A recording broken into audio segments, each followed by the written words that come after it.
Bonjour à tous et à toutes, c'était vrai. C'était en 1980 que, ayant fait le tour de la nutrition parentérale depuis l'intestin artificiel, thème de ma thèse en 1972, que j'ai décidé de m'intéresser à la nutrition par voie orale, à l'alimentation, parce que je me rendais bien compte qu'on voyait de plus en plus de malades atteints de cancer qui paraissaient en trop bonne forme. Et voilà que j'écris en fin juin 85, un livre très simple sur alimentation et cancer, qui est extrêmement diffusé, et je ne m'y attends pas. Et voilà qu'à la fin du mois de juillet, alors que j'allais partir en vacances, un monsieur m'appelle de Marseille, André Coquart, pour me dire « il faut que je vous rencontre, j'ai des choses très importantes à vous dire sur l'alimentation et le cancer ». Je dis « écoutez, je pars en vacances, je vous vois en septembre ». Première consultation de septembre, j'avais complètement oublié le rendez-vous, et mes infirmières me disent « vous avez donné un rendez-vous à un monsieur là, qui vous attend, il est là depuis un moment ». Ou là, je dis « mais j'ai pas le temps ». Bon, bref, je vais le saluer. Alors il me dit « c'est moi qui vous ai appelé, j'ai des choses très très importantes à vous dire. J'ai combien de temps pour vous convaincre ?» Je regarde ma montre, je dis 5 minutes. Il me dit « pas plus ?» Je dis « écoutez, si en 5 minutes vous ne me dites pas l'essentiel, vous êtes cuit. » Et alors, il fait silence. Je me suis dit, il perd du temps. Et puis il me dit, est-ce que vous aimez la bonne nutrition, les bons aliments? Je dis, bien sûr. Mais tout le monde vous répondra la même chose. Il fait de nouveau silence. Je me suis dit, vraiment, il perd du temps. Puis il me dit, est-ce que vous avez un cuisinier chez vous? Ah. Alors je dis, non, mais j'ai tout de suite pensé à la maison. J'ai pensé à ma moitié. Je me suis dit, il va me proposer d'être cuisinier à la maison. Qu'est-ce qui va se passer? Est-ce qu'elle va accepter? Comment ça va tourner? Alors j'appelle mon épouse devant lui, je dis, tu sais, j'ai un monsieur qui me paraît très, très scientifique, tout ça, et tu t'intéresses comme moi, tu sais bien la nutrition, mais voilà, t'inquiète pas, il va venir te faire des démonstrations. J'ai besoin de personne. Non, mais attends, laisse-moi finir. Écoute chérie, écoute, c'est important, c'est pour la recherche, c'est pour les malades. Bon, alors finalement, elle a accepté. Et puis, avant de nous quitter, il me dit, qu'est-ce que vous n'aimez pas? J'ai dit, j'aime pas tout ce qui est gras. J'aime pas tout ce qui sent pas bon. Il me dit, c'est parfait. Et il me cite toute une liste d'aliments, effectivement, que je n'aimais pas. Les sardines trop grasses, les canards trop gras, les saucisses trop grasses, bref. Il prend rendez-vous avec mon épouse, et puis 15 jours ou 3 semaines plus tard, j'arrive à la maison tard, après une grosse journée.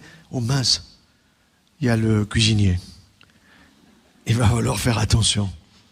Et sur la table de la cuisine, je vois que des choses que je n'aimais pas. Je me suis dit, il a déjà perdu celui-là. Et puis il commence à me faire du baratin. Je dis, écoutez, je suis fatigué par la journée, je n'ai pas mangé à midi, on se met à table tout de suite. On va bien voir. Et puis, j'ai goûté. Les sardines que j'aimais pas, la saucisse que j'aimais pas, le canard que j'aimais pas trop gras. Ce n'était plus gras. Il m'a montré au fond du cuit-vapeur toutes les cochonneries, il n'y a pas d'autre mot, qui sont dans l'aliment et qui finalement, par la cuisson à la vapeur douce, le rendent en quelque sorte bio. Et là j'ai compris. Il est resté quelques jours à la maison, mais surtout je l'ai engagé immédiatement au laboratoire. Il est resté 9 mois chez nous. Pas plus de 9 mois, pourquoi? Parce qu'il s'est disputé avec mes chercheurs. Et vous savez, quand vous avez des chercheurs qui ont 25-30 ans, ils se prennent tous pour des futurs prix Nobel. Et ils pensent que toute petite personne qui a mon âge d'aujourd'hui, c'est un vieux con. Ils ne prennent pas conscience de l'expérience que l'homme peut avoir. André Coquart avait un cahier de presse monumental sur des brevets qu'il avait acquis dans tous les domaines de la science. Mais un jour, sa femme lui dit « Tu fais des choses pour les autres et rien pour moi. » Il se dit « Que puis-je faire pour ma femme ?» Elle cuisine pas trop mal. Il n'osait pas trop lui dire quoi. Alors il avait du pognon, il a décidé de faire le tour du monde pour aller voir comment on cuisait les aliments, parce que c'était ça le point clé qu'il avait mis en évidence. Il est parti partout, il a observé. Et puis, rentré à Marseille, effectivement, il a créé un restaurant pour voir ce que les gens choisissaient, ce qu'ils laissaient dans l'assiette, ce qu'ils aimaient, ce qu'ils n'aimaient pas. Et c'est à partir de là qu'il a créé son vitaliseur, qui est devenu le vitaliseur de Marion. Et c'est le système le plus idéal qui soit pour pour la cuisson nécessaire à notre santé. Il n'y a aucun doute là-dessus. Nous l'avons testé au laboratoire. On a testé le cuit vapeur de Marion comparé à la cocotte minute à mettre au plafond et en écrivant Napoléon III, 1884. On a testé le micro-ondes, on a testé tous les autres moyens de cuisson. Aucun n'a la qualité de celui-là pour aider l'aliment à donner le meilleur de lui-même. Donc pour nous. Alors ce qui se passe aujourd'hui dans notre société, c'est que les gens ne sont pas conscients.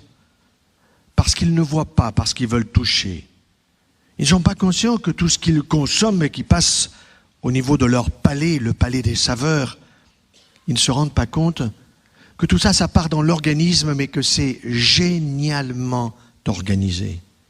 Ils ne le voient pas. Et même encore aujourd'hui, on découvre des enzymes dans la salive qui sont des enzymes du goût. Quand vous demandez à un interne qui a fait chirurgie, qui va être un futur chirurgien, dis-moi Martin, combien tu as de glandes salivaires? Il vous regarde à travers son masque de chirurgien et il vous dit beaucoup. Non, je te demande un chiffre. Combien as-tu de glandes salivaires? Alors il vous répond 4. Je dis tu as 0, on en a 6. 2 parotides, 2 sous-maxillaires et 2 sublinguales. C'est là que ça démarre. Et c'est capable de fabriquer, si l'on mastique bien, 2 bouteilles comme ça, c'est-à-dire 1 litre de salive par jour. Car la digestion ne commence pas dans l'estomac, elle commence ici. Et les dents que nous avons ne sont pas pour le sourire de l'un ou de l'autre, elles sont pour broyer, mastiquer, rendre liquides les aliments solides, et pendant ce temps-là, les goûter. Car nos papilles sont destinées à nous donner le bonheur de tout ce que nous pouvons consommer comme aliment. Mais aujourd'hui, l'obésité coûte 10 milliards d'euros par an en France. 10 milliards d'euros, le diabète de type 2 acquis par la malnutrition et par la grande bouffe. Le cancer coûte 14 milliards d'euros. Nous sommes à 34 milliards d'euros. Quant aux maladies auto-immunes, de plus en plus nombreuses, liées à de mauvais fonctionnements par une mauvaise alimentation, parce que les gens suivent la télé 3h45 par jour. Alors je vous expliquerai, si vous voulez avoir un cancer, comment il faut l'avoir. Je vous expliquerai comment vous pouvez avoir une maladie d'Alzheimer, un cerveau de veau le plus tôt possible. Aucun problème.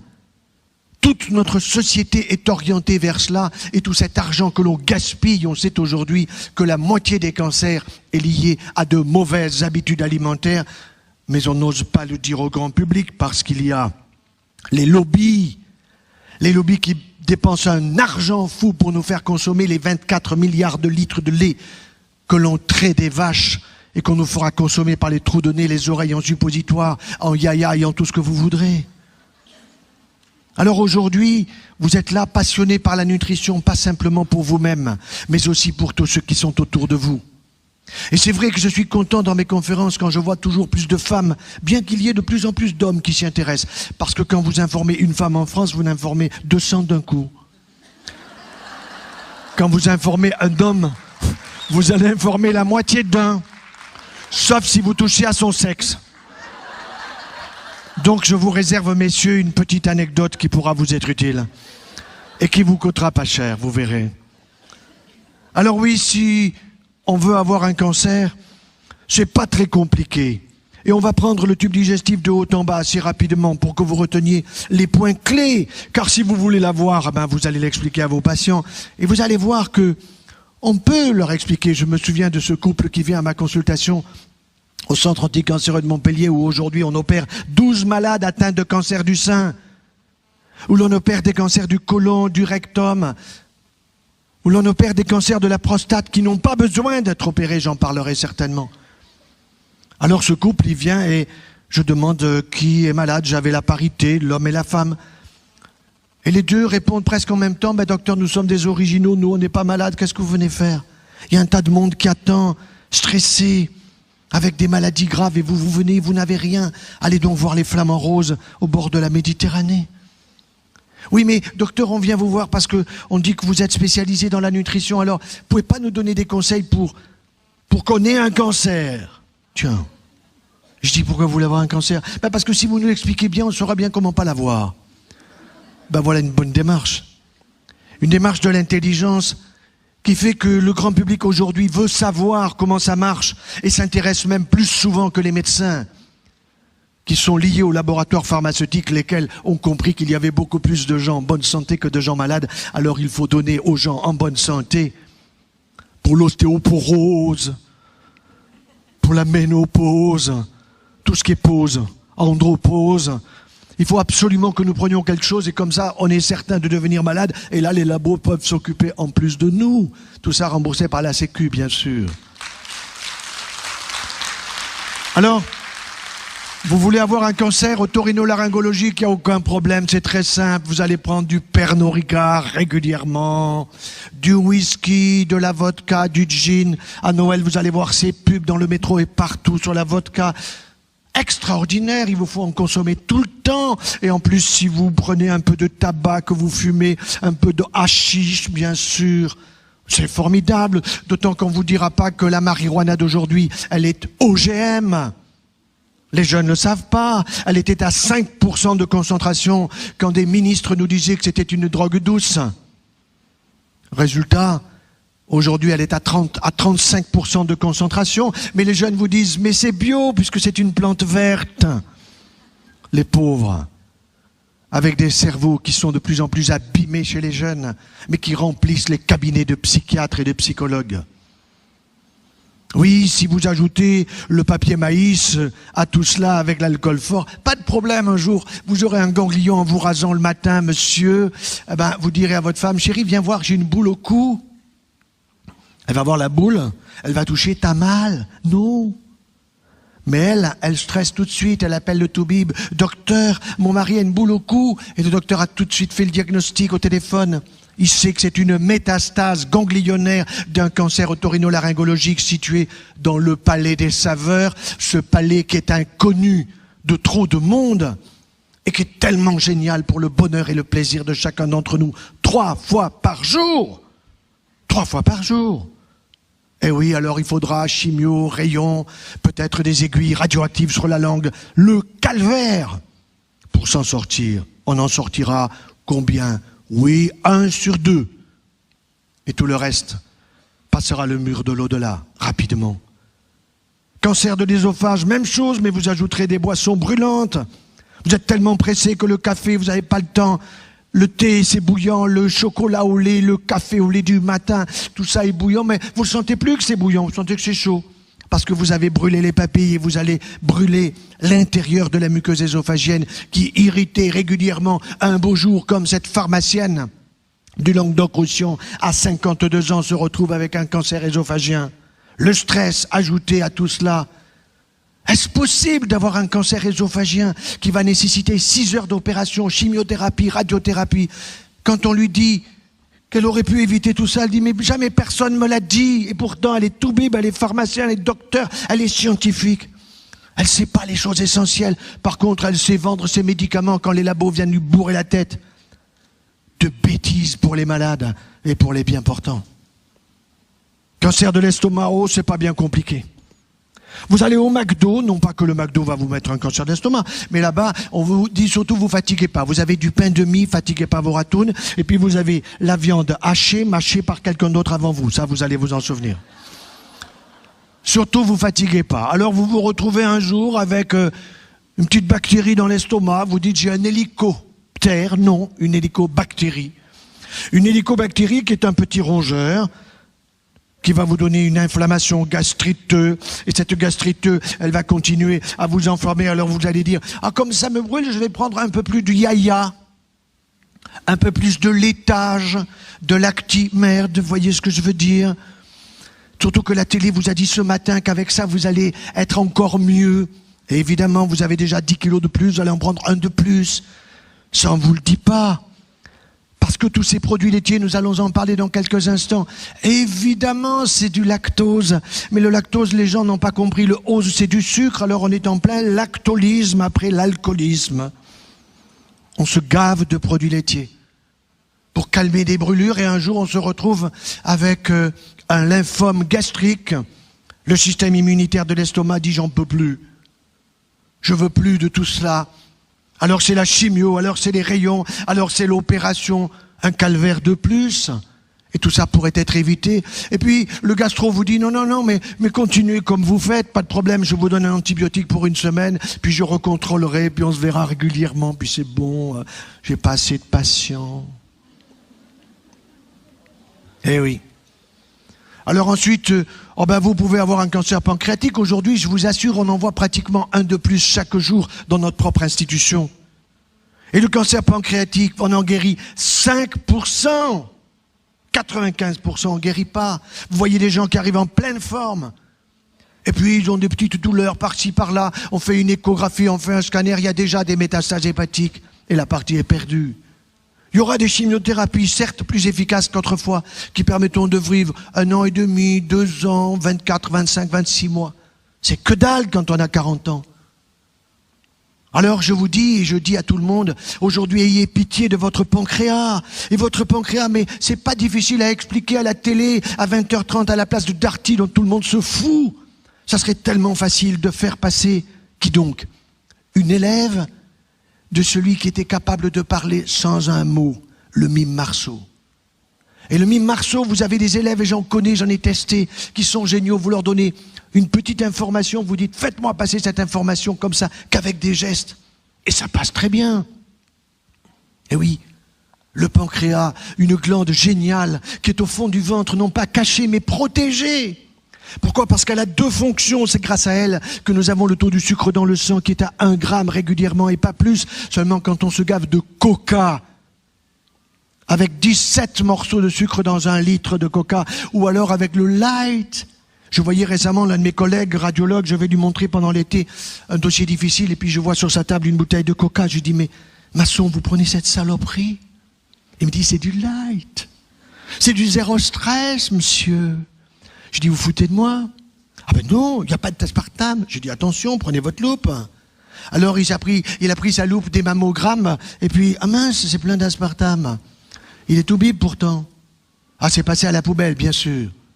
Et cet aspartame, ce faux sucre hyper dangereux, qui réduit votre système immunitaire, et qui est responsable aujourd'hui de plus en plus de lymphomes associés à toutes les mauvaises habitudes alimentaires, mauvaises habitudes de boisson, qui fait que les gens se gavent de sucre ou de faux sucre, lequel même faux sucre ont des effets sur l'hypoglycémie et l'hyperglycémie réactionnelle du pancréas, qui est destiné à donner l'équilibre. Alors un beau jour, le pancréas, il n'en peut plus. Et qu'est-ce qu'il vous dit? Je laisse pisser. Et le taux du sucre dans le sang commence à monter. Ça y est, les diabétologues sont contents, ils vous tiennent à vie. Il faudra aller voir l'ophtalmo parce que ça abîme la rétine, le néphrologue parce que ça abîme le glomérule. Voilà. Et un beau jour, la canne blanche. Mais tout ça, on ne vous le dit pas. Alors que si vous attrapez ce diabète au début, en changeant les habitudes alimentaires, vous supprimez les hypoglycémiants et même l'insuline, vous pouvez la réduire. Mais ça, il ne faut pas le dire. Ça n'intéresse pas les labos, il n'y a pas de pognon à gagner. Et la Sécu n'y connaît rien. Parce que vous avez des spécialistes qui sont à la Sécu, qui sont là devant des bureaux et des ordinateurs, qui n'ont jamais vu un malade, en dehors d'eux-mêmes, qui sont en potentiel, bien sûr. Alors, deuxième fonction pancréatique. Deuxième fonction pancréatique, oui, le pancréas, tout le monde le sait pas ou l'oublie, ou on veut pas le dire, mais il est capable de fabriquer, comme la salive, 1 litre de liquide pancréatique est destiné à quoi? À digérer les graisses, bien sûr.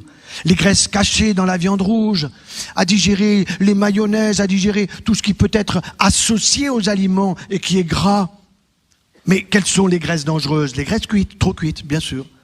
Alors ces graisses trop cuites que l'on va utiliser ou manger, consommer, parce que le barbecue horizontal, qui devrait être supprimé parce que c'est un danger public, pour aller au barbecue vertical, de telle façon que quand les graisses tombent, elles ne tombent pas sur le feu qui les pyrolyse et qui crée des nitrosamines et des benzopyrènes toxiques et cancérigènes. Un beau jour, le pancréas qui n'en peut plus, lui aussi, il se met à chahuter, et voilà que les cellules exocrines, c'est-à-dire capables de fabriquer ce liquide pancréatique, elles se mettent à se multiplier d'une manière anormale, car une cellule pancréatique, elle est capable de vivre autour d'1 année. Les gens croient que parce qu'ils ont leur âge, leurs cellules ont leur âge. Mais non, nos globules blancs, ils vivent 7 jours. S'ils se mettent à vivre 15 jours, c'est une leucémie. Nos globules rouges, ils vivent 120 jours. S'ils se mettent à vivre 200 jours, ça va pas. C'est une maladie de Vaquez, c'est un cancer des systèmes des globules rouges. Les cellules de mon foie, si je ne l'ai pas intoxiqué d'alcool et de marijuana et de tabac, ils vivent une année. Donc, si j'ai 60 balais, eh bien mon foie, je l'ai refait 60 fois. Formidable. Et mon pancréas, autant de fois. Les cellules de mon intestin grêle, elles vivent 4 à 5 jours, pas plus. Mais si je prends la chimiothérapie, le tapis intestinal destiné à absorber tous les aliments qui est aussi grand qu'une surface d'un terrain de handball, eh bien oui, à ce moment-là, il est brûlé complètement. Alors ce sont des fuites digestives, c'est une malabsorption digestive et les gens sont en permanence fatigués par les chimiothérapies souvent abusives que l'on donne. Mais on va vous guérir. Laissez-nous faire, c'est nous qui sommes compétents et vous n'y connaissez rien. C'est faux. De plus en plus de grands publics sont capables de poser des questions intelligentes et il faut les écouter. Il faut s'asseoir en consultation pour écouter les gens et se rendre compte que très souvent, l'instinct, l'intuition, elle est juste chez le patient. Alors, cancer de l'estomac, vous avez bien compris, il faudra consommer autre chose. Il faudra bien mastiquer ces aliments, prendre des fruits, des légumes et des légumineuses et des fruits plutôt bio parce qu'ils ne contiennent pas de pesticides. Bien que si vous avez une pomme qui contient des pesticides, écoutez, vous allez la manger quand même après avoir fait tremper pendant la nuit quand vous dormez. Elle va bosser, elle va libérer les pesticides de sa peau, 80%. Le reste, vous les consommerez, mais pour éliminer les pesticides, on sait où ils sont maintenant. On les a cherchés dans le cerveau, dans le foie, dans les reins, dans les surrénales et partout. On ne les a pas cherchés là où ils étaient, sauf à la fin, dans le tissu gras sous la peau. Et oui, ce tissu gras sous la peau, il nous protège. Un petit centimètre, un demi-centimètre, mais il y en a qui en ont 10 centimètres. Et voilà. Alors on oublie qu'on a des émonctoires. Certes, il y a les urines, mais il y a aussi la sueur, la transpiration. Et on sait maintenant que quand on transpire, on élimine des choses qui sentent pas bon parce que ça, on sent pas bon, donc on va sous la douche. Ce sont les pesticides, insecticides et autres choses de l'agriculture conventionnelle qui sont lipophiles. Ils aiment le gras. Et donc, ils vont se stocker dans le gras en priorité. Et puis, quand ils ont bien stocké mon gras au-dessous de ma peau, ils vont se stocker dans le foie pour abîmer le fonctionnement de la plaque métabolique fondamentale de notre organisme, qui est la glande hépatique. Et puis ensuite, ils vont se stocker dans le cerveau. Alors c'est la joie, la tremblote de la maladie de Parkinson. Vous les voyez dans la rue, vous faites des diagnostics de Parkinson dans la rue, à la gare ou dans les aéroports. Celui-là, il est sous médicaments. Ou alors c'est l'obésité.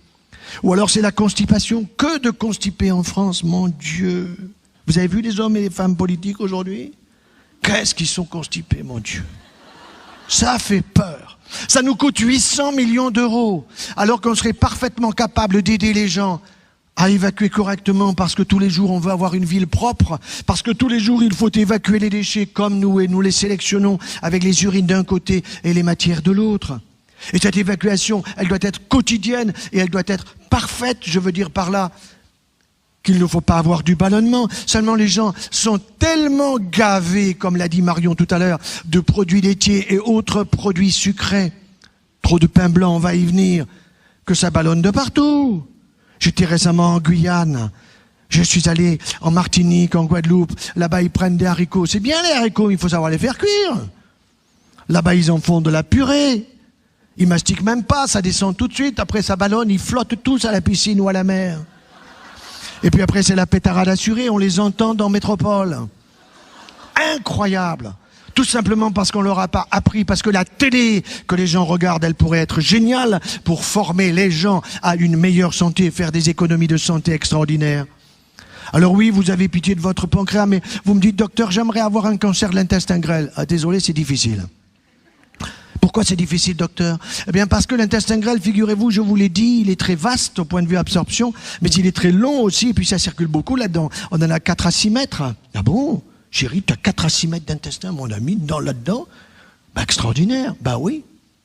Et ces 4 à 6 mètres, ça veut dire que ça circule beaucoup. Et il circule là-dedans 10 litres de liquide. 10 litres, docteur, mais je ne bois pas 10 litres. Non, vous les buvez pas, mais vous les fabriquez, vous allez voir comment. 1 litre de salive, 1 litre de liquide gastrique, 1 litre de liquide pancréatique, 1 litre de bile par le foie, j'en suis à 4, plus 1 litre par mètre d'intestin grêle si vous en avez 5, ça vous fait 9 litres, plus 1 litre que vous buvez, ça vous fait 10 litres. Ah bon? Eh oui, à la sortie, vous avez 1 litre d'urine, grosso modo, et puis 3 fois rien au niveau des matières en liquide. Sauf si vous avez le choléra. À ce moment-là, c'est la seule indication du Coca-Cola qu'il faut vendre en pharmacie, remboursé par la Sécu. Parce qu'effectivement, quand vous avez le choléra, vous avez ce qu'on appelle la courante. Vous voyez ce que je veux dire? Et donc là, il faut prendre du sucre à fond la caisse. Donc d'un côté Coca et de l'autre la suite. Voilà, et là, vous vous en sortez. C'est la seule indication du Coca-Cola. La deuxième indication, c'est pour nettoyer votre tapis. Vous avez remarqué, quand vous avez une tache, vous pouvez nettoyer le tapis. Voilà, là, il n'y a aucun problème. Ça sera efficace. Par contre, si vous voulez avoir maintenant un cancer du côlon, alors là, c'est chouette. C'est comme en politique. Vous avez le droit, le transverse, le modem, et puis le gauche, et puis le sigmoïde, vous voyez? Là, vous pouvez vous en prendre un quand vous voulez. Là, je vous aide, hein. Alors, c'est pas de problème. Surtout, jamais de fibres. Jamais le petit râteau pour nettoyer l'intestin. Et puis que ça constipe bien, que ça reste, que ça pullule. Putréfaction, pullulation. Oh, ça sent la sortie, aucun problème, hein. C'est pour ça que dans les toilettes, aujourd'hui, vous avez des pshhh permanents. L'air de Lozère, l'air d'Aveyron, vous les avez tous. Au citron, machin. Ben oui, bien sûr. Alors que ça ne devrait pas dépasser l'odeur d'un fumier végétal, provenant tout simplement d'un animal, c'est la même chose. Mais nous consommons que de l'animal et peu de végétal. Sauf que maintenant, il y a des végétaliens, alors ceux-là, c'est les talibans du végétal. Les talibans du végétal, ils ont tellement compris tout ça qu'ils disent, ça y est, j'ai tout compris, j'abandonne les animaux, c'est une religion, c'est la macrobiotique, etc. Et puis, que du végétal, alors ils sont fatigués. Ils ont la libido dans les chaussettes, ils meurent avant tout le monde, ils coûtent la peau du cul à la sécurité sociale. Et non, il faut avoir une orientation végétarienne. Végétarienne, ça veut dire qu'on n'a pas peur de consommer des œufs, des bonnes cocottes, car le cholestérol jaune d'œuf d'un jaune liquide, c'est du bon cholestérol. C'est du bon cholestérol qui fait baisser le mauvais, qui fait baisser le LDL, qui fait monter le HDL, et on peut en prendre pratiquement, il y a encore une publication récemment, pratiquement un par jour, aucun danger. Alors, mollet, à la coque, au plat, mais liquide, c'est ça qui est important. Et l'albumine est essentielle, en particulier chez les personnes âgées. Vous avez remarqué que chez les personnes âgées, dans les maisons de retraite, ils ont tous un plumier. Les gosses savent pas ce que c'est un plumier, mais les vieux, oui, ils avaient un plumier à l'école. Mais maintenant, ils ont un plumier, lundi, mardi, mercredi, jeudi, et puis chaque jour, il est coupé. En toutes les 3 heures, vous prenez un truc. Et si vous n'êtes pas content, oulala, on va vous donner un médicament pour mieux dormir. Là, c'est légumes assurés. Voilà. Là, on en est là. Alors je voudrais insister sur, au fond, 2 éléments importants dans notre nutrition d'aujourd'hui. Vous avez d'une part le problème des produits laitiers et d'autre part le problème du gluten. C'est vrai que les produits laitiers, on les a vus arriver progressivement et que lorsque nous étions enfants, on se souvient que on passait chez le vacher, on allait chercher comme Perrette sur sa tête avec son pot au lait. On allait chercher le lait, puis quand on rentrait à la maison, on le faisait bouillir et puis il y avait la crème épaisse. On l'aimait ou on l'aimait pas, mais on en faisait des bonnes choses. Et cette crème épaisse, c'était quoi? Maintenant, on le sait. C'était les facteurs de croissance des produits laitiers qui étaient floculés en termes physiques, c'est-à-dire qui avaient perdu leur capacité d'efficacité sur notre propre corps. Mais c'était les facteurs de croissance qui étaient destinés au fils de la vache qui s'appelle le veau. Il y en a 3. IGF, EGF et TGF. Alors IGF, insuline growth factor, facteur de croissance insulinique, insuline pancréas, donc pour aider à la construction, à la croissance du système digestif de l'animal. TGF, transforming growth factor, qui est à dire destiné à transformer, donc facteur de croissance qui transforme le muscle, les articulations et les tendons de l'animal, pas les nôtres. Et puis EGF, épidermal, growth factor, c'est-à-dire facteur de croissance épidermique de la peau qui permet au veau d'avoir effectivement une carcasse périphérique qui est la sienne et qui n'est point la nôtre. Et oui, nos mamans étaient géniales. Elles étaient géniales parce qu'elles savaient ce qu'elles faisaient en faisant bouillir, parce que elles faisaient que nous avions un lait qui était stérile, effectivement. Elles ne voulaient pas que nous attrapions la tuberculose entre guillemets bovine. Mais ce qu'elles ne savaient pas, nos chères mamans, c'est que en faisant bouillir le lait comme elles faisaient, elles supprimaient les facteurs de croissance, elles les faisaient exploser dans leur formule chimique. Aujourd'hui, ils n'explosent plus. Ils n'explosent plus. Parce que vous avez ces 24 milliards de litres de lait qui sont passés pour 98% à ultra haute température. Ça veut dire quoi? 3 à 4 secondes maximum à 130 degrés. Vous tuez les germes, mais vous ne tuez pas les facteurs de croissance. Alors j'ai saisi, c'était en 2009, au nom du mouvement familial que je représente sur toute la France, j'ai dit voilà, écoutez, les Français, les familles sont inquiètes par le nombre de maladies nouvelles qui apparaissent, par de plus en plus de cancers du sein, de la prostate, chez des gens de plus en plus jeunes. Et donc, est-ce qu'il n'y a pas une relation avec les produits laitiers? Donc, j'ai fait une saisine. Cette saisine peut être refusée. Elle a été acceptée, j'ai été convoqué, j'ai présenté devant des experts le pourquoi des questions que je posais. Et donc on m'a dit, ok, vous aurez la réponse dans 6 mois. J'ai attendu 2 ans et demi. Au bout de 2 ans et demi, j'ai eu droit à une convocation, j'y suis allé, j'étais 6 ou 7. J'étais plutôt stressé, moi j'étais toujours joyeux. Et donc, qu'est-ce que j'ai entendu? J'ai entendu un magnifique diaporama qui m'a dit que oui, peut-être que les facteurs de croissance dans les produits laitiers, EGF, TGF, IGF, peut-être ça montait un peu les cancers du sein, les cancers de la prostate, les cancers du tube digestif, les lymphomes. Mais c'était minime, c'était même pas la peine d'en parler. Et puis on m'a confié un polycopier de 98 pages, j'y avais partout écrit confidentiel sur les pages recto verso. Bien. J'ai pris ça et pendant les vacances de Pâques, il y avait quelques jours, j'ai passé du temps, croyez-moi, à regarder ça, un crayon à la main. J'en ai fait une grosse conférence sur le sujet que j'ai donnée il n'y a pas très longtemps à Aix-en-Provence. C'est que ce n'est pas du tout une petite augmentation. C'est qu'il y a effectivement dans les facteurs de croissance au niveau chimique pour les spécialistes, des ponts disulfure. Qu'est-ce que c'est qu'un pont disulfure? Disulfure, 2 sulfure, c'est la molécule de soufre. Et quand vous avez des molécules de soufre qui sont associées, quand vous en avez 2, vous pouvez la détruire facilement. Un seul pont. Dans l'IGF, vous avez 2 ponts. Dans le GF, vous avez 4 ponts. Dans le TGF, vous avez 9 ponts. Et pour détruire 9 ponts disulfure, il faut le lever matin. Ça veut dire qu'il faut faire comme maman faisait. Faire bouillir le lait longtemps. Ça veut dire que quand nous sommes effectivement dans les Pyrénées, à côté de chez le vacher, on va traire la vache gentiment, et puis ensuite on fait comme autrefois, on fait bouillir le lait, mais ça dure quoi, le temps des vacances? À moins que vous ayez la vache dans le jardin, ça peut arriver, on ne sait jamais, maintenant il y a des écolos qui vont la voir, ça va venir, mais le mieux, c'est d'aller tout simplement vers les petits animaux. Alors je vais ressaisir l'Agence française de sécurité des aliments qui s'appelle ANSES maintenant, parce que ce que je demandais au départ, c'était des chiffres. Je voulais savoir ce qu'il y avait comme quantité de facteurs de croissance, et je sais déjà par exemple que quand vous prenez le lait qui sort de la vache et que vous allez tester, chercher le taux du TGF, vous avez 9000 picogrammes, vous faites bouillir, reste 300. Nos mamans nous donnaient 300. Aujourd'hui on prend 9000. Et figurez-vous que le traitement du cancer moderne aujourd'hui, c'est fini la chimiothérapie. Dans quelques années vous n'en entendrez plus parler. Vous entendez parler de plus en plus de thérapies ciblées, qui ciblent la tumeur et qui ne vont pas abîmer d'autres cellules normales. Parce que les gens vous disent, docteur, j'ai un cancer du sein et vous me faites tomber les cheveux, mais j'ai pas un cancer du cuir chevelu. Docteur, j'ai un cancer du côlon et du rectum, ou j'ai un cancer mal situé là-bas en bas, un cancer du testicule, et puis je me retrouve sans cheveux, sans les cils, les sourcils et tout ça. D'où ça vient tout ça? J'ai pas de cancer par là. Ben oui, parce que les traitements qu'on donnait, qu'on donne encore, ces chimiothérapies, c'était pour destiner tout simplement à tuer toutes cellules en train de se multiplier, au niveau des cheveux, au niveau des ongles, au niveau de n'importe quelle partie du corps, et des globules blancs en particulier. Or, les globules blancs, c'est quoi? C'est notre système immunitaire. Vous savez, il y a 3 ou 4 choses comme ça qui sont essentielles à faire comprendre aux gens. Je vais donner 2 exemples précis. Les personnes, en général, pensent qu'on a un cœur avec un cœur droit et un cœur gauche. Et c'est vrai, toutes les secondes, le cœur gauche envoie du sang toutes les secondes de la tête aux pieds, là, même pendant que vous écoutez.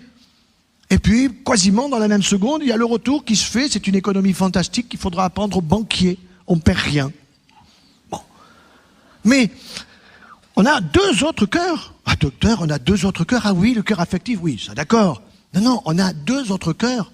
Ils sont sous la plante des pieds. Ah bon? J'ai des cœurs sous la plante des pieds? Alors les gens, ils se regardent les chaussures. Et puis je dis oui.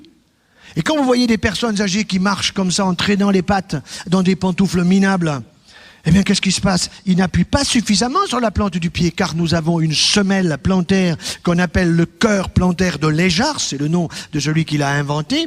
Et effectivement, chaque fois que je marche, que j'appuie mon pied par terre, je renvoie le sang vers le haut, et mon cœur en a besoin pour ensuite le renvoyer et faire des économies. Sinon, ça stagne dans les jambes. Alors, docteur, j'ai de l'édème, j'ai des grosses jambes, j'ai des grosses chevilles. Ben oui, parce que vous ne savez pas marcher. Ah, mais on m'a jamais dit que j'avais des cœurs sous les pieds. Et mon mari aussi, mais oui. Et ma grand-mère aussi, mais oui, bien sûr.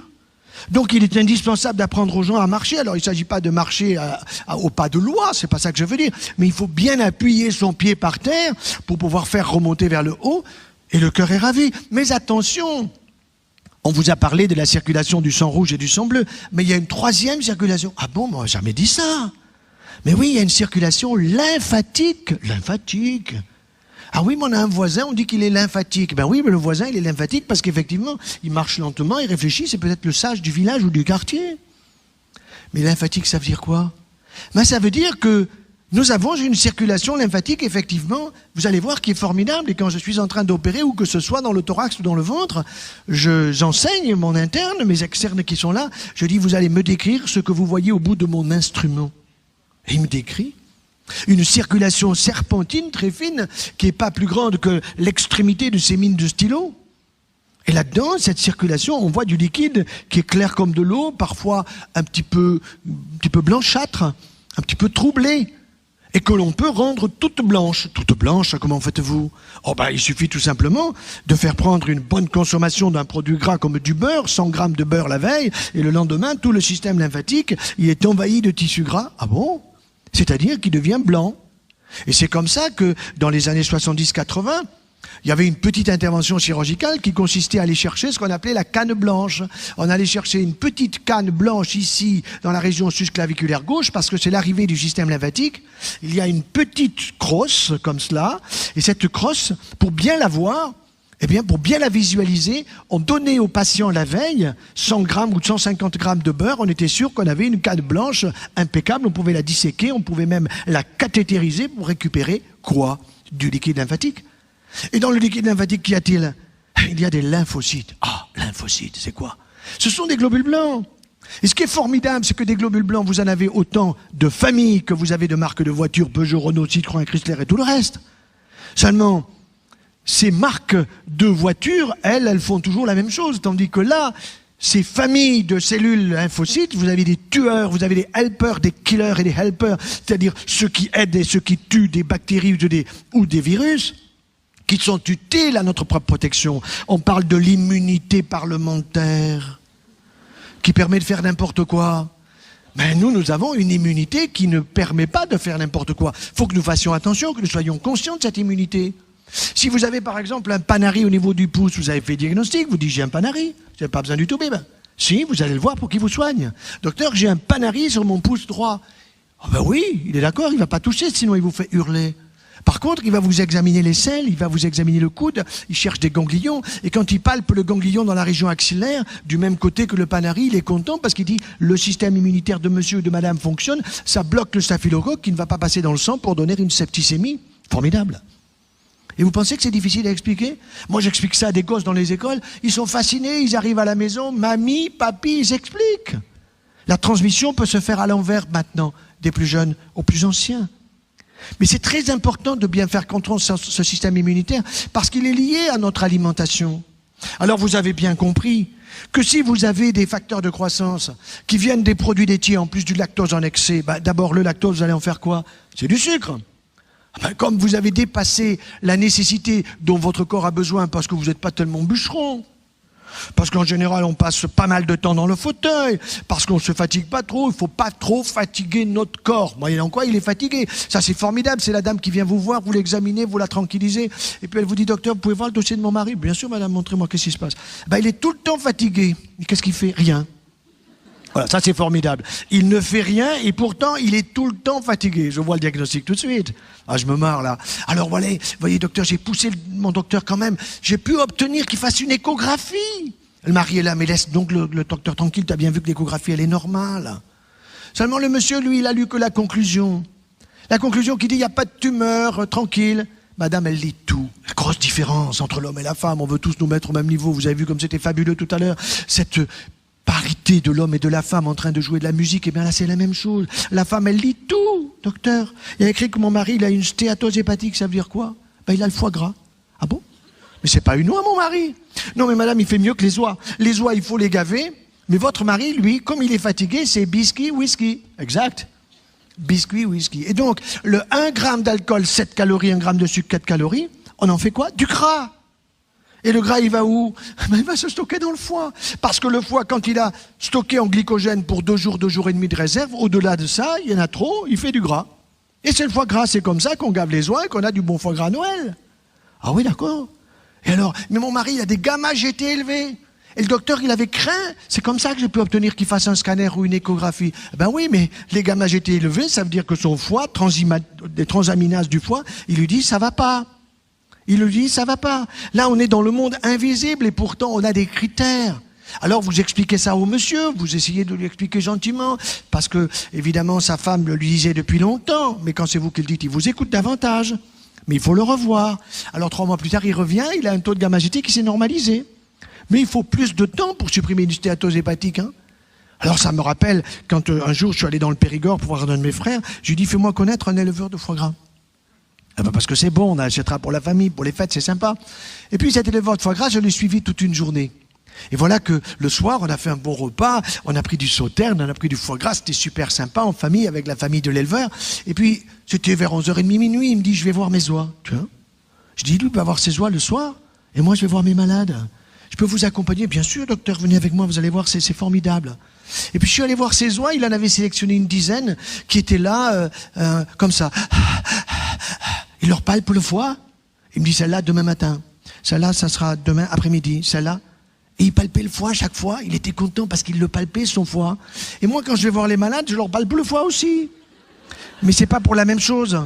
Et je dis à l'infirmière, vous lui passez trop de sucre, diminuez, parce que vous êtes en train de lui faire un foie gras. Alors l'infirmière me regarde, un foie gras que je fais à la malade. Je dis, je vais vous expliquer, mademoiselle, asseyez-vous. Alors à minuit, je lui explique le foie gras. Elle me dit, mais c'est bon, je dirai ça à mon mari. D'accord. Alors ce sont des choses très simples. Et voyez que tout le monde est capable de comprendre. Il n'y a pas besoin d'être un grand savant pour expliquer ces choses-là d'une manière simple, mais juste pour pouvoir changer ses habitudes alimentaires. Alors, sur les produits laitiers, c'est pas que je suis contre, mais allez plutôt vers le petit animal, la chèvre et la brebis. Pourquoi? Parce que vous aurez tout simplement des facteurs de croissance d'un petit animal et donc en plus petite quantité. Et autre chose, évidemment, vous aurez du calcium. Ah, maintenant, si vous prenez pas votre calcium dans le lait de la vache, mais vous allez finir en poussière. De toute façon, c'est certain, mais le plus tard possible. Parce que dans le lait de la vache, vous avez 4 fois trop de calcium. Ah ben c'est chouette. Ah ben oui, ben alors vous le mettez dans vos articulations. Ah bon? Ah ben oui, vous avez pas mal aux hanches. Ah si, docteur, j'ai mal un peu à ma hanche droite et à mon dos, régulièrement.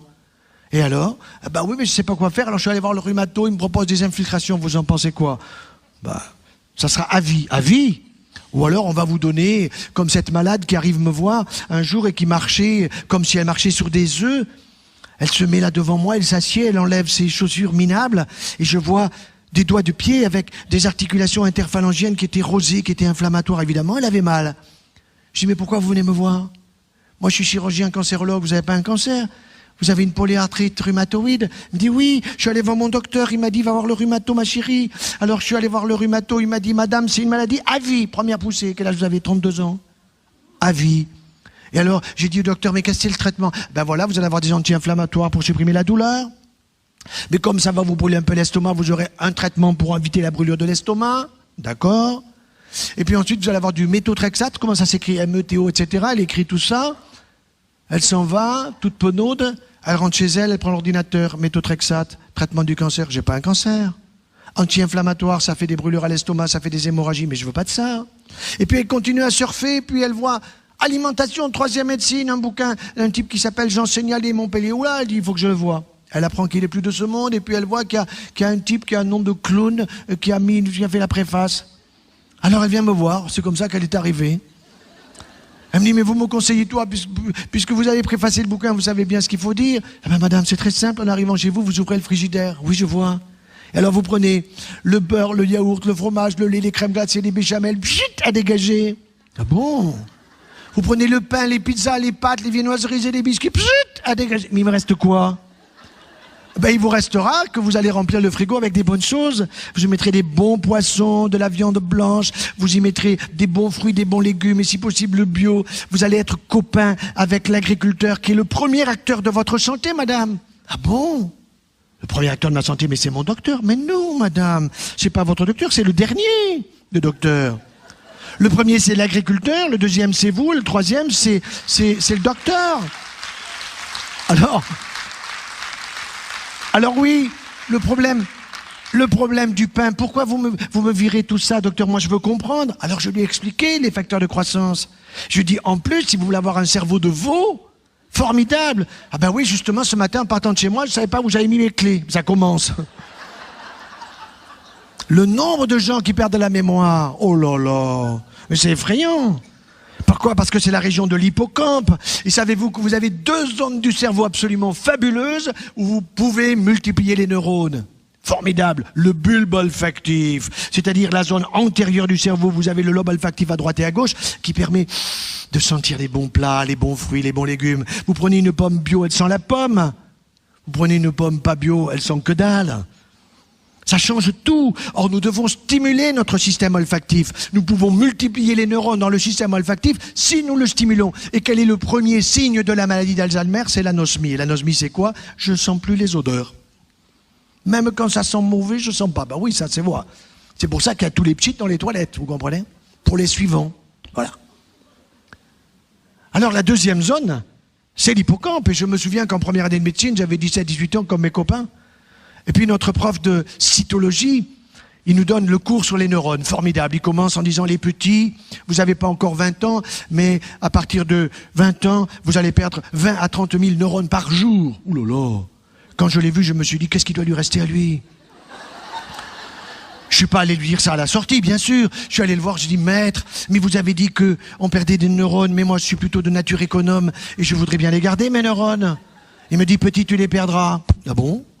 Mais qui c'est qui a dit ça? Il me dit, c'est un prix Nobel. Ah oui, quand on a dit prix Nobel, on a tout dit. Non, mais quel prix Nobel? Il me dit, Ramón y Cajal, 1906, Madrid. Je vais aller vérifier, il avait raison.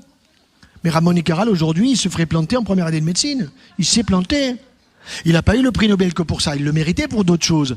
Mais ce qui est sûr, c'est que nous sommes capables de multiplier les connexions neuronales dans l'hippocampe, qui est la zone de la mémoire. Mémoire immédiate, mémoire d'hier, d'avant-hier et de la guerre de 14, que votre grand-père vous a raconté. Eh oui.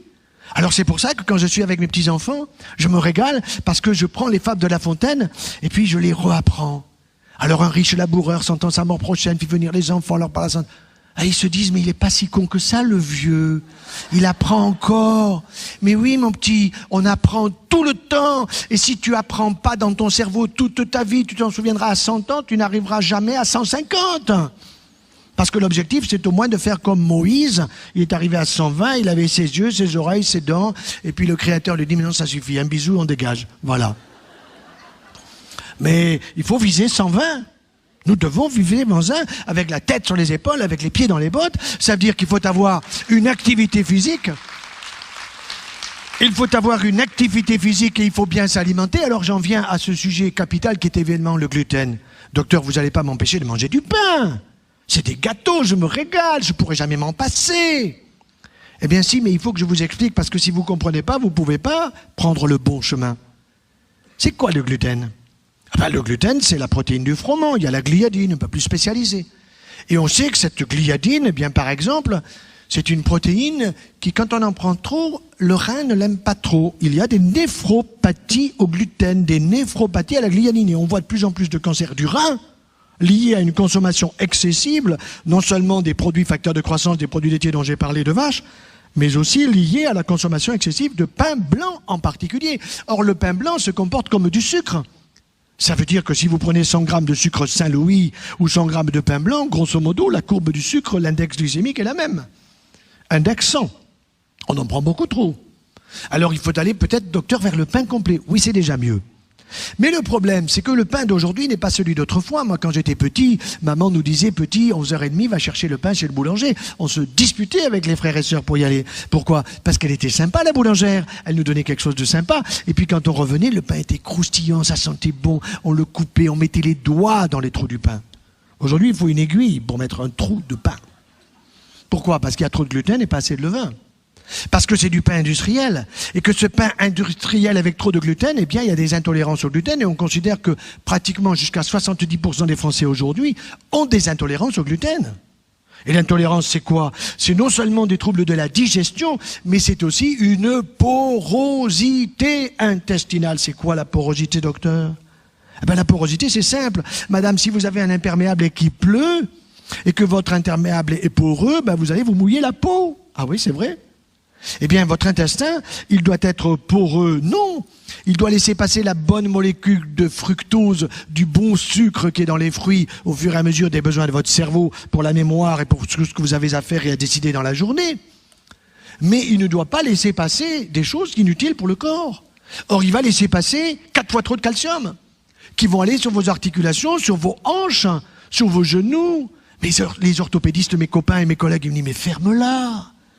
Mais laisse-les. Nous avons des prothèses d'épaules, de genoux, de hanches. On est en train de mettre les poignets au point et les doigts. Mais c'est fabuleux. Laisse-les, on se les fait en or, mon vieux. Et non, je suis pas d'accord. Je suis pas d'accord et je vais vous donner un exemple très personnel. Mon frère aîné, qui a un an et demi de plus que moi, se retrouve avec une coxarthrose bilatérale et douloureuse. Je l'envoie à un collègue, un excellent collègue chirurgien. Il me dit, écoute, ton frère, il a les deux hanches qui sont foutues, il souffre beaucoup. Il faut lui mettre une prothèse à droite, une prothèse à gauche. Je l'opère si tu veux dans un mois, pas de problème. Je vais le voir avec l'opération et mon frère était là sur son lit. Il me dit, tu sais, les chirurgiens, vous êtes encore merdants quand même. Il y a des tuyaux partout, tout ça. En plus, la kinésithérapie. En plus, dans 6 mois, il faut que je recommence. Je dis, mais tu veux vraiment te faire opérer de l'autre hanche? Il me dit, mais tu as une solution pour éviter ça? Je dis, bien sûr. Mais laquelle? Il faut que ta femme écoute la mienne. Ah bon? Tout simplement. Il faut que tu bouffes pas comme tu bouffes. Parce que c'est ça, il bouffait. Il se gavait de produits laitiers dès le petit déjeuner, la tartine de beurre, il ne pouvait pas s'en passer, c'était la religion. Le café au lait ou le chocolat au lait, pareil. Depuis la petite enfance, ça lui rappelait quand on jouait aux billes. Puis tu arrêtes tout ça. Ah bon, et je prends quoi? Tu prends du thé vert, ou tu prends du thym et du romarin, ça te réveillera, tu seras en pleine forme, tu pèteras le feu, tu vas pisser clair. Ah oui, parce que moi, elles sentent, voilà, cherche pas. Et puis tu vas arrêter tout simplement tous les produits laitiers, tu vas aller vers la chèvre et vers la brebis. Ah bon? Mais ça a trop de goût, justement.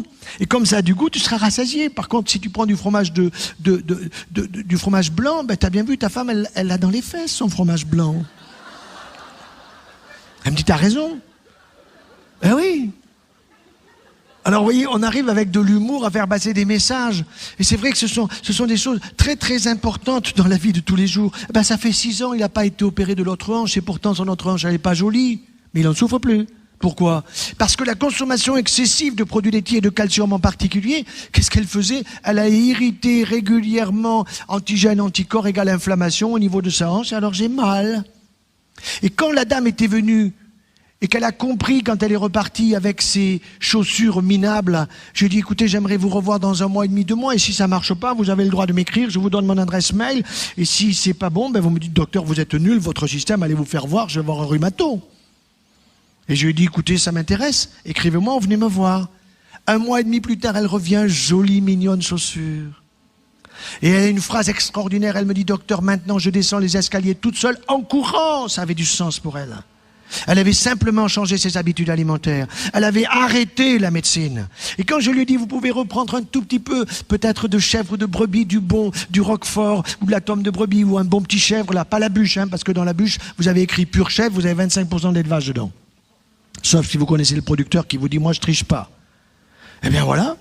Elle a dit non, j'en prends pas. Elle avait trop relié ses douleurs à ses produits blanchâtres. Est-ce que je peux prendre, docteur, du lait de soja? Non, madame. Vous n'êtes pas asiatique. Prenez du lait de châtaigne, prenez du lait de riz, du lait de végétal. Mais le lait de soja, je veux bien de temps en temps, mais pas trop. Parce que maintenant, le danger, c'est que les femmes se gavent de ça et on voit des récidives de cancer du sein, ou chez les femmes qui sont à risque de cancer du sein, une augmentation des risques, tout simplement par les phytoestrogènes en trop grande quantité. Alors évidemment, aujourd'hui, ce qu'il faut voir, c'est que par ce changement des habitudes alimentaires, c'est certain que nous allons réduire le nombre de cas de malades atteints de cancer. De cancer du tube digestif, tout simplement parce qu'on va aider les gens en consommant beaucoup de fibres qui vont ratisser, mais ces fibres, il faut les manger crues.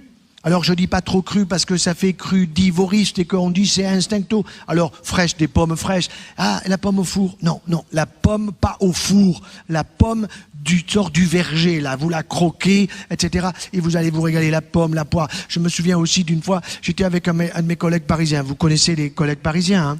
En général, ils ont 2 choses qui les caractérisent, pour nous les provinciaux.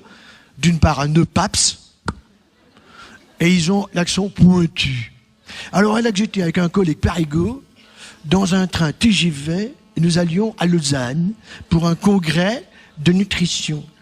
Et voilà qu'à 10h du matin, mon Parigot de collègue me dit, joyeux, je vais prendre ma petite collation. Il revient avec une boîte de sardines. Tu prends des sardines à 10h, toi? Et il me dit, oméga 3. Oméga 3. Ça, c'est le taliban des oméga 3. Bon. Alors, moi, je sors ma pomme de la poche, pomme du matin, éloigne du médecin. Très bien. Et puis, il ouvre la boîte, consciencieusement, et il m'offre des sardines. Je dis non, je te remercie. À gauche, j'avais des amandes, des noisettes, des noix, des raisins secs, des bonnes choses, quoi, que ma femme avait mis dans la poche amoureusement. Et lui, il se tape toutes les sardines. J'ai dit, tu fais ça tous les matins à 10h, oméga 3 pour le citron, c'est formidable. Ce que je lui ai pas dit, c'est que tous les oméga 3 étaient dans l'huile, parce qu'il m'a dit, je laisse l'huile. Extraordinaire. Alors oui, les oméga 3, c'est important. Oui, il faut manger du poisson 2 à 3 fois par semaine parce que vous avez les oméga 3, mais il faut savoir les faire cuire. Alors je les mets en papillote. Ou alors je les passe comme ci, comme ça au four. Non, le mieux c'est la cuisson à la vapeur douce. Vous allez le rendre bio, votre poisson. Les cochonneries éventuelles, elles seront au fond du cuve-vapeur et vous allez vous régaler avec du citron, avec de l'huile d'olive. L'huile d'olive avec l'acide oléique qui permet le transport du calcium sur l'os, finit l'ostéoporose. Ah, mais on m'a fait une ostéodensitométrie. Ah oui, et alors? Ah, mais montrez-moi. Ah, je suis très inquiet, docteur. Parce que j'ai une ostéopénie. Que vient faire le pénis, docteur, là-dedans? J'ai dit non, mais madame, ostéopénie en grec, ça veut dire c'est peu de calcium sur votre os. Ah bon? Alors il m'en manque? J'ai dit non, pas du tout. C'est madame, c'est programmé pour vous foutre la trouille. Ah ben oui, je l'ai. Je l'ai. On m'a dit qu'il fallait en faire une autre dans 6 mois, bien sûr. Et elle n'est pas prise en charge par la Sécu. Vous pouvez pas me faire un certificat, mais ça marchera pas, madame. Mais ça, c'est le jackpot. C'est le jackpot, ça sert strictement à que dalle. Sauf pour des gens qui ont des véritables pathologies osseuses, des maladies de Calère, des cancers, des choses comme ça. Là, je dis pas. Mais des gens en bonne santé, non. Seulement, on vous dit, madame, vous avez quel âge? 48 ans. Ouh, ostéoporose. Vous n'avez pas de la sécheresse, la tête aux pieds? Ah si, plutôt en bas qu'en haut. Ah ouais, d'accord. Et mon mari me le dit tous les jours. Ah oui, d'accord. Et vous n'avez pas un peu mal par-ci, par-là? Ben oui, ça c'est fracture invisible. Ah, ça c'est le top. Vous avez une fracture invisible. C'est tout nouveau, ça. Invisible. Donc vous allez prendre protéose, Fosaman, etc. Comme quoi, si vous avez un problème dentaire, vous serez sous morphine. Parce que c'est impossible de calmer ces douleurs. On ne sait pas pourquoi il y a telle douleur quand il y a un problème dentaire avec ces produits qui sont des saloperies immondes. Voilà. Et tout ça, c'est proposé évidemment aux bien portants. C'est comme le taux de cholestérol. Vous avez 2 vins, le labo a mis 2. Taux normal, ah là là, vous allez mourir. Vite, il faut prendre une statine. Mais non, poubelle la statine. Les statines en ont besoin ceux qui ont des hypercholestérolémies familiales d'origine génétique avec des taux très élevés de cholestérol. Vous pouvez avoir 2,50, 2,60, 2,80 sans problème. Et c'est du bon cholestérol parce que si vous n'avez pas vos 300 mg de cholestérol tout simplement, pratiquement tous les jours, vous ne fabriquerez pas vos hormones correctement, estrogène et progestérone et testostérone pour monsieur. Alors après monsieur, il se trouve fatigué. Et puis madame n'est jamais honorée. Alors c'est un vrai problème, ça. Surtout, vous savez qu'à la ménopause, c'est là que les femmes s'épanouissent. Avant, elles ont la trouille de la grossesse. Alors elles sont sous médoc, sous machin, sous ci, pour éviter tous les problèmes. Et Dieu sait que tous les stress, elles en ont.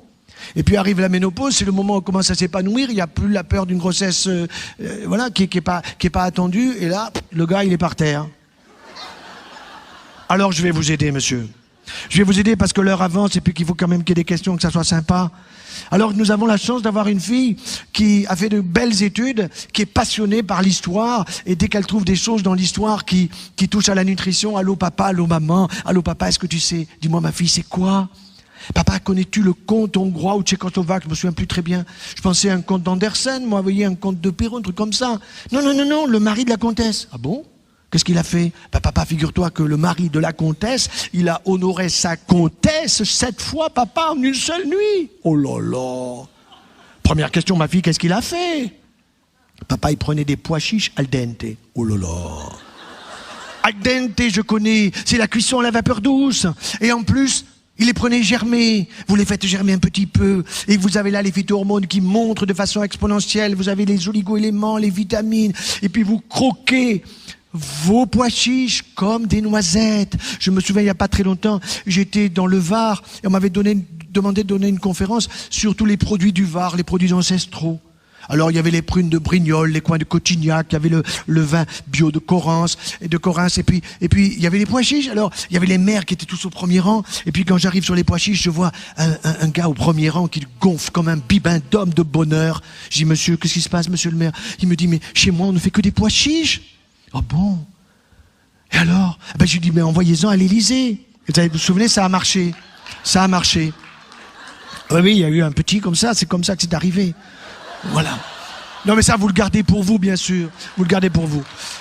Alors, Alors, évidemment, à la sortie, je vais, messieurs, vous répondre à votre question, parce que je sais ce que vous posez comme question. Combien de fois par semaine? Bon. Et vous en prenez, vous, docteur, combien de fois? Bon.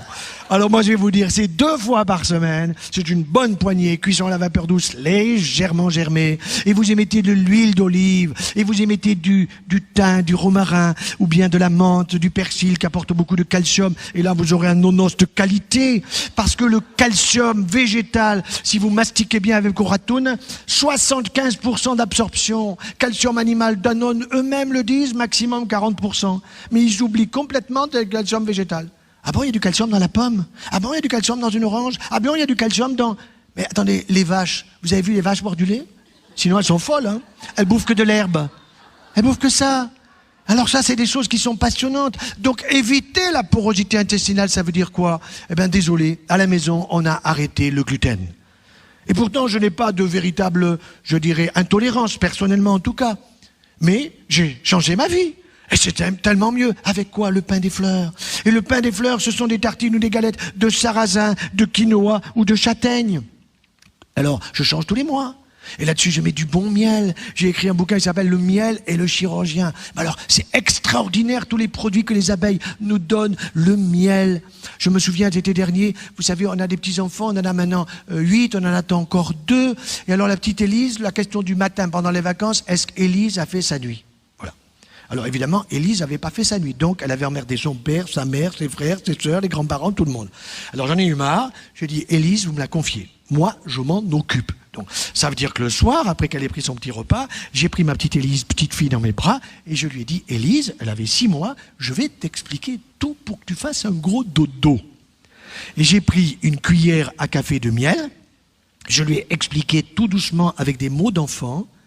Et puis j'ai pris la cuillère, et puis je l'ai prise moi-même, et je l'ai goûtée, j'ai fait doucement pour qu'elle comprenne bien. Et elle, avec ses petites lèvres, elle donnait de dire, et moi j'en veux aussi. Mais évidemment, j'avais tout prévu. J'avais la petite cuillère à moka, et je lui ai donné la petite cuillère à moka, et elle a pris ça sur ses lèvres, parce que les papilles chez l'enfant sont d'abord sur les lèvres avant d'être dans le palais. Elle a pris ça, et puis je lui ai fait une bonne psycho, hein, le papy qui parle à sa petite et qui lui explique que tu vas faire un gros dodo et tout le monde va être content, le bonheur et tout ça. Et le lendemain matin, première phrase, Élise a fait sa nuit. Extraordinaire. Tout ça avec du miel, plutôt que de donner des sirops de chez le pharmacien. L'autre jour, j'étais à une conférence, je ne sais plus où, il y avait une femme pharmacien au premier rang, je ne savais pas qu'elle était pharmacienne, ça a été la première qui est sortie. Bon. Et alors, elle est partie en disant, oui, mais ce que vous proposez, ça coûte cher. Attends, le miel, ça coûte pas cher. Même pour les pansements, par exemple.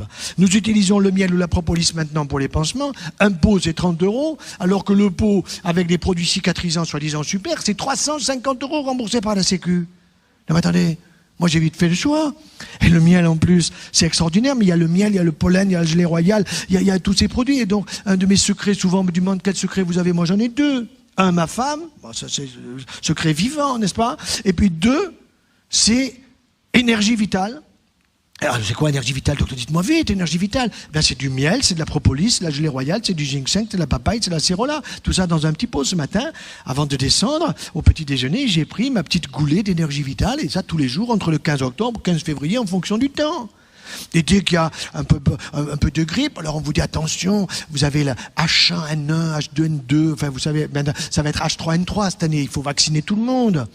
Alors mes infirmières me disent, mais alors monsieur, vous êtes le boss là, alors vous faites vacciner vous? Je dis non, non sûrement pas, mais vous donnez pas l'exemple. Je dis si, puisque je me fais pas vacciner. Alors, elles me disent, mais monsieur, vous faites quoi? Ben, je prends de l'énergie vitale. Ah, c'est quoi? Alors toutes, elles se sont mises à l'énergie vitale. Et dans mon service, il n'y a pas eu d'absence. Il n'y a pas eu de grippe dans les services à côté. Il y a eu des absences, il y a eu des grippes, elles étaient toutes vaccinées. Alors ils ont fait passer le message, cette année, personne ne sera vacciné. Vous voyez, c'est comme, il y avait de l'aspartame, là, pour leur petit café, petit déjeuner, tout ça. J'ai foutu ça en l'air. Je leur ai expliqué, elles ont compris, c'est terminé. Le Nutella, vous avez vu, on leur a fait la fête récemment. Ben ça marche. Parce que moi, je vais vous donner la formule, hein. Il y a du chocolat, il y a du sucre, il y a du beurre, il y a des cacahuètes, il y a tout ce qu'il faut dedans. Et puis à la fin, il y a du carbamide. Alors il faut vous expliquer, alors quand j'explique ça à mes infirmières, c'est quoi monsieur le carbamide? Ben le carbamide, c'est simple, vous en éliminez tous les jours dans vos urines. Ah bon? Alors quand on a fini de préparer le chocolat, il faut faire pipi dessus, ben voilà. Et là, vous avez du Nutella, plus Évidemment de l'huile de palme, hein, parce qu'on pense à vous, parce que ça permettra d'avoir un taux de cholestérol qui monte, de prendre des statines, etc. Vous voyez, ça c'est formidable. Tout ça, c'est à laisser à la poubelle. À la poubelle. De la même façon que pour cuire les aliments, il n'y a aucun doute là-dessus, il faut aller vers la cuisson à la vapeur douce. Tout à la vapeur douce. Et là, vous allez avoir une alimentation que vous pourrez bien digérer, vous aurez moins de ballonnements, vous aurez des évacuations tout à fait normales, et vous serez dans une forme éblouissante, et vous allez stimuler votre hippocampe pour éviter l'Alzheimer, et vous n'allez pas avoir des douleurs articulaires pour aller chez le rhumato, et vous n'aurez pas besoin d'aller chez le médecin. C'est vous qui serez votre propre médecin, car, souvenez-vous de ce qu'Hippocrate a dit, que ton aliment soit ton médicament. Il a dit ça 500 ans avant notre ère, à un moment où lui, il était un grand observateur, il n'avait même pas un stéthoscope, mais il posait son oreille sur le dos du malade, comme j'aime le faire encore aujourd'hui, avec une fine serviette pour écouter ce poumon qui respire, avec une observation du malade par rapport au bien portant. Il n'y avait pas Internet. Il n'y avait pas le CNRS et l'INSERM, mais cet homme avait vu lui-même déjà, dans des livres fabuleux, il avait vu tout ce qui était nécessaire pour notre santé. Et plus récemment, souvenez-vous de Jean Rostand, ce célèbre biologiste, qui disait une phrase également formidable, « Vaut mieux un bon menu qu'une ordonnance ». Alors ainsi, si tous les gens, si tous les Françaises, les Européens se mettent à mieux manger, il faudra s'occuper des Américains, des Anglais aussi. Vous avez vu en Angleterre, ils ont une reine avec un palais. Mais vous avez mangé chez eux déjà? Vous savez ce que... Non mais c'est quelque chose d'effrayant. Alors oui, il vaut mieux un bon menu qu'une ordonnance. Et ainsi, nous ferons des économies de santé. Et ainsi, les 15 milliards de déficit de la sécurité sociale se réduiront progressivement. Il faudra du temps, il faut 10 ans, 15 ans, guère plus, ça va très vite. Nous sommes déjà en 2012 et en 2020, on nous promet 2 millions d'Alzheimer. Eh bien non, nous ne le serons pas. Il ne faut pas suivre les publicités des télés, il ne faut pas suivre les publicités des radios. Si, c'est formidable. C'est tout ce qu'il ne faut pas acheter, c'est ce qu'ils vous présentent.